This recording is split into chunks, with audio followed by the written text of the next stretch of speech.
লোকসভা নিৰ্বাচনৰ বাবে তৎপৰতা বৃদ্ধি পাইছে গহপুৰ মহকুমা প্ৰশাসনৰ মহকুমাটোত নিয়াৰিকৈ ভোটগ্ৰহণ প্ৰক্ৰিয়া সম্পন্ন কৰিবৰ বাবে সাজু হৈছে সকলো উত্তৰ অসমৰ দুয়োটা সমষ্টিতে ভোটগ্ৰহণ হ'ব 19 এপ্ৰিলত ইয়াৰ বাবে যাৱতীয় প্ৰস্তুতি সম্পন্ন কৰিছে প্ৰশাসনে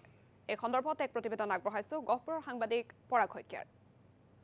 লোকসভা নিৰ্বাচনলৈ গহপুৰ প্ৰশাসন কেন্দ্ৰৰে সাজু হৈছে কিমান ভোটাৰ আছে কি পদক্ষেপ লৈছে মই পুনে জানিবৰ বাবে গহপুৰৰ মহকুমাধিপতিগৰাকী আছে মই পুনতে জানিব বিচাৰিছোঁ যেহেতু দেখা পোৱা গৈছে আপোনাৰ তৎপৰতা বিভিন্ন ক্ষেত্ৰত লোৱা দেখা গৈছে কেনেধৰণে নিৰ্বাচনক লৈ তৎপৰতা কৰিছে হয় আমি সঁচাকৈ ৰেডি হৈছোঁ আমাৰ লগতে গোটেই প্ৰথম পৰ্যায়ৰ যিমানখিনি আছে একচুৱেলি আমাৰ ডিষ্ট্ৰিক্ট সকলোৱে ৰেডি হৈছে অসমত আমি আমাৰ প্ৰতিটো চেল আমাৰ from personnel cell transport cell গোটেই সুইপ চেল আপোনালোকে দেখিছে আমাৰ ধুনীয়াকৈ আমি সকলো তৎপৰ হৈছোঁ প্ৰতিটো চেলৰ ৰুমৰ ফ্ৰণ্টে আমি মাৰি লৈছোঁ তেনেকৈ যে এইটো MCC চেল এইটো ট্ৰান্সপৰ্ট চেল এইটো কমিউনিকেশ্যন চেল তেনেকৈ আমি চব ভগাই লৈছোঁ কামবোৰ আৰু আমি ৰেডি হৈছোঁ আমি আশা কৰোঁ যে খুব ভালকৈ এবাৰ আমি নিৰ্বাচন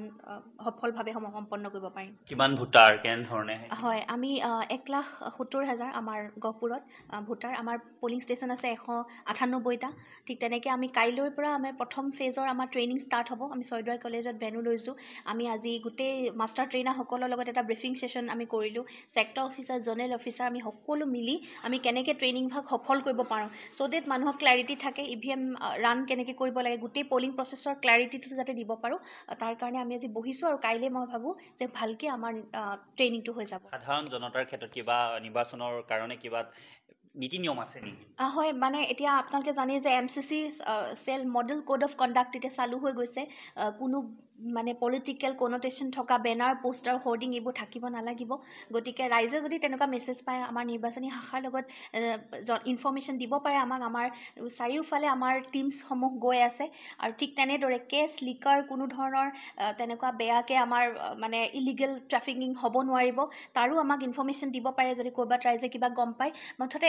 এটা নিউট্ৰেল ইম্পাৰ্চিয়েল লেভেল প্লেইং ফিল্ড যাতে আমি সকলোকে দিব পাৰোঁ তাৰ বাবে আমি আৰু এটা কথা সুধিব বিচাৰিছোঁ যিহেতু গাড়ীত পইচা নিয়াৰ ক্ষেত্ৰত তেনেধৰণে কিবা নীতি নিৰ্দেশনা আছে নেকি হয় আমাৰ এক্সপেণ্ডিচাৰ মনিটৰিং চেলে চাই আছে আমাৰ যিহেতু আমি এটা বাউণ্ডেৰিং হেৰি হয় আমাৰ অৰুণাচলৰ লগত বাউণ্ডেৰী আছে আৰু আমি নিবিচাৰোঁ যে আমাৰ নিৰ্বাচনটো এটা যিটো গণতান্ত্ৰিক প্ৰক্ৰিয়া হ'ব লাগে সেইমতেই হওক তাত কোনো ধৰণৰ তেনেকুৱা একো ইনফ্লুৱেঞ্চ নাথাকক এডভান্টেজ পজিশ্যনত যাতে কোনো নপৰক সেইটো কাৰণে আমি বিভিন্ন ৰেষ্ট্ৰিকশ্যন দিছোঁ আৰু হয় আমি ইলিগেল একো ধৰণৰ কেছ চিজাৰ যি হওক কেছ বা লিকাৰ একো আমি এনকাৰেজ নকৰোঁ হয় কিমান পুলিং এজেণ্ট ষ্টেচন হ'ব টোটেল আমাৰ